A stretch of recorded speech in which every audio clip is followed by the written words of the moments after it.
उमरिया 16 के लव या करे क्या केकरा से जाके कहा बात तो सही है। उमरिया 16 के लव या करे क्या केकरा से जाके कहा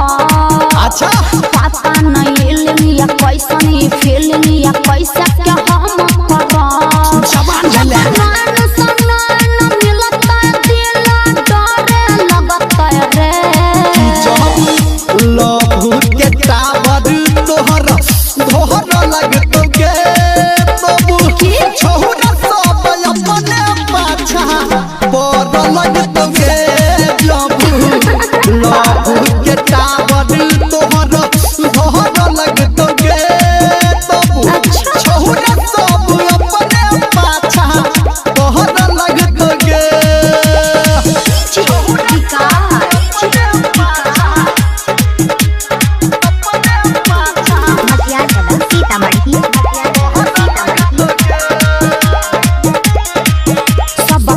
पहले प्रपोज करे तबे तो लव के डोज करे।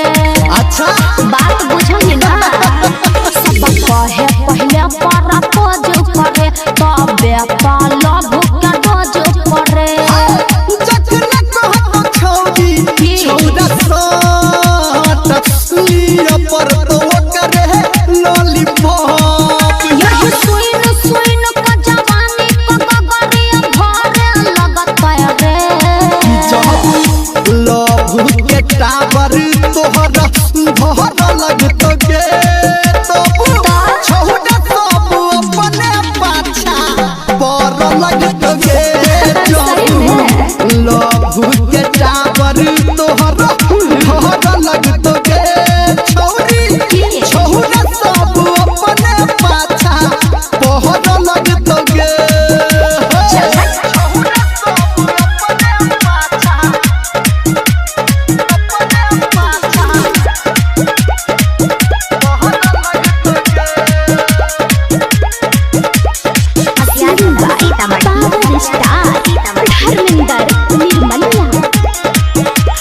लागे बड़ा बदनामी से रे घर में पापा और मम्मी से रे तो सट में